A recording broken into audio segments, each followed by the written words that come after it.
Hello dear friends, welcome to Nani's world. இன்றைக்கி நம்ம ரொம்ப சூப்பரான ஒரு பொட்டுக்கடலை சாம்பார் தான் பார்க்க போகிறோம்.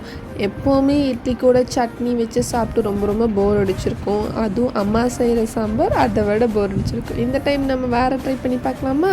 ஒரு பெரிய வெங்காயத்தை நல்லா குட்டியாக கட் பண்ணி வச்சுருக்கேன். ஒரு பெரிய வெங்காயத்துக்கு 2 தக்காளி மட்டும் போதும், அதுவும் கட் பண்ணிக்கோங்க. அப்புறமா பச்சை மிளகாய், நான் இன்றைக்கி 3 பச்சை மிளகாய் எடுத்திருக்கேன்.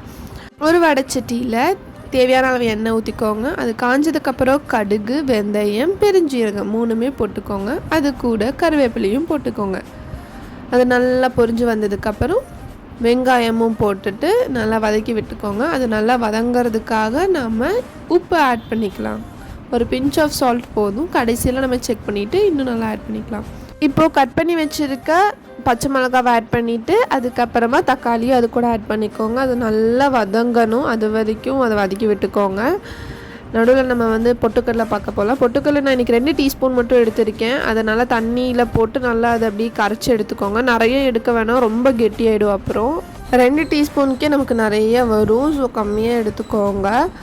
அது நல்லா கரைச்சி விட்டுக்கோங்க. அங்கங்கே அப்படியே பொடியாக கட்டியாக நிற்கும், அப்படிலாம் நிற்காமல் நல்லா கரைச்சி விட்டுக்கோங்க. இப்போ நல்லா அது வதங்கினதுக்கப்புறம் கொஞ்சமாக மஞ்சத்தூள், அப்புறம் 2 டீஸ்பூன் சாம்பார் தூள் போட்டு நல்லா வதக்கி விட்டுக்கோங்க. இன்னுமே இது வீட்டில் ட்ரை பண்ணி பாருங்கள், ரொம்ப சூப்பராக இருந்துச்சு. இதில் கடையிலலாம் நம்ம இட்லி கூட வாங்குற மாதிரி தான் இருந்தது, ரொம்ப சூப்பராக இருந்தது. ட்ரை பண்ணி பார்த்துட்டு கண்டிப்பாக எப்படி இருக்குன்னு கமெண்ட் செக்ஷனில் சொல்லுங்கள். அது நல்லா வதங்கினதுக்கப்புறம் நம்ம கரைச்சி வச்சுருக்க அந்த பொட்டுக்கடலை தண்ணி இருந்துச்சு இல்லையா, ஸோ நம்ம அதை நல்லா ஆட் பண்ணி விட்டுக்கலாம்.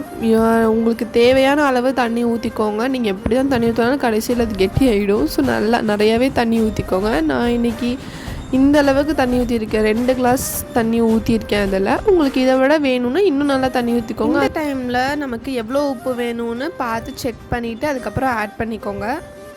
ஸோ நான் ஒரு 2 to 3 மினிட்ஸ் வச்சுட்டு கடைசியில் இறக்கிடுங்க. கடைசியாக கொரியாண்டர் லீவ்ஸ் போட்டு டெக்கரேஷன் பண்ணிவிட்டு சர்வ் பண்ணால் முடிஞ்சுது. அவ்வளோதான், நம்மளோட பொட்டுக்கடலை சாம்பார் ரெடி. எங்கள் அம்மா சாப்பிட்டு பார்த்துட்டு உண்மையுமே ரொம்ப சூப்பராக இருந்துச்சுன்னு சொன்னாங்க. நாங்கள் காலையில் மத்தியானம் நைட் 3 நேரம் வச்சு சாப்பிட்டோம். நீங்கள் சாப்பிட்டு எப்படி இருக்குன்னு சொல்லுங்கள். Like, share and subscribe. Thank you so much for வாட்சிங். பை பாய்.